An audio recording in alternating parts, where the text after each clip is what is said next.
Pero sa online na ako nanonood. Tapos, ma-realize mo rin talaga na parang iba talaga pag nasa church ka tapos pag online lang. Iba yung nandun ka sa loob ng templo niya, na nararamdaman mo yung presensya niya.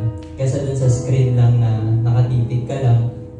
Tapos mamimiss mo rin din talaga yung family mo sa church, syempre. Yung family mo. Lalo na yung lesson na tinuturo siguro ng Panginoon. Tinuturo niya pa rin hanggang ngayon. Yung parang madami pa siguro talaga akong need na malaman sa buhay, ganun. Na-mention nga kanina yung mga curses, sabi ko, parang parang sabol lahat sa akin dito yung lahat ng curses. Baka sisuko na ako. Parang curses.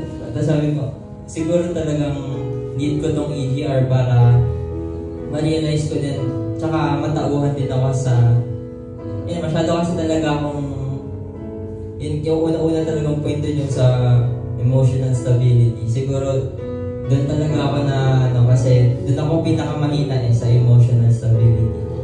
Mabilis akong malungkot, mabilis akong matuwa, mabilis akong madala ng emotions ko. Alam ko yung Panginoon is nag-work pa din hanggang ngayon.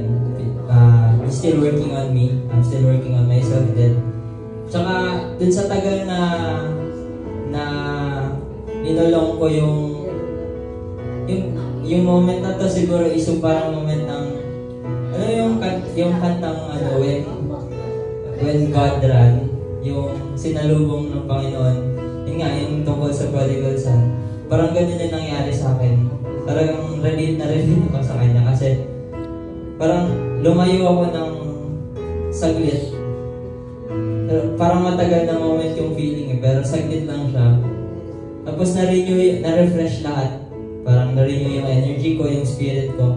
So talagang tumuntong na ako sa parang time na gusto ko nang tapusin lahat.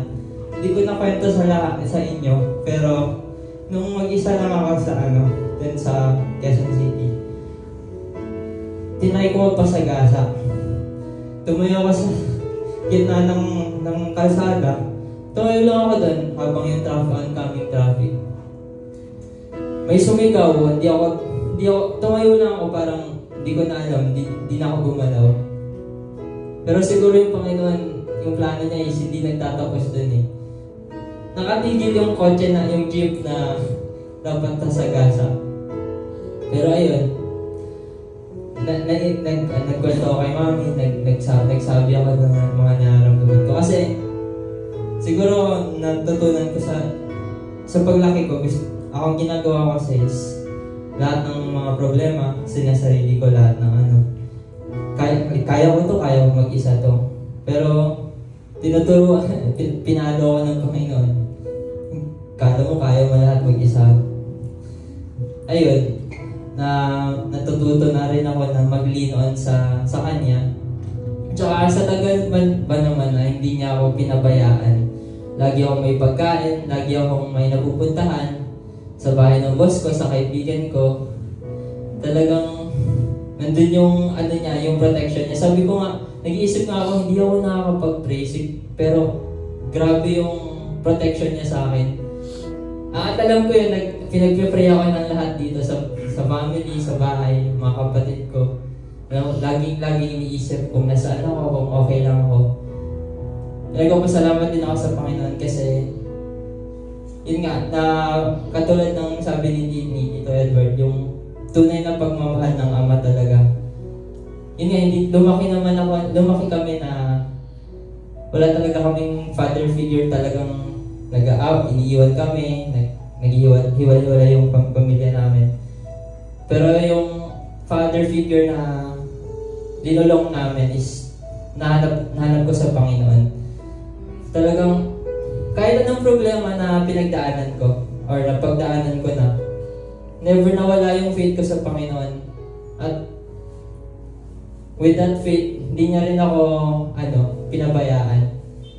So itong EGR na to, pinaka na-instill sa akin is yung talagang yung Panginoon, yung the cup that never runs dry talaga.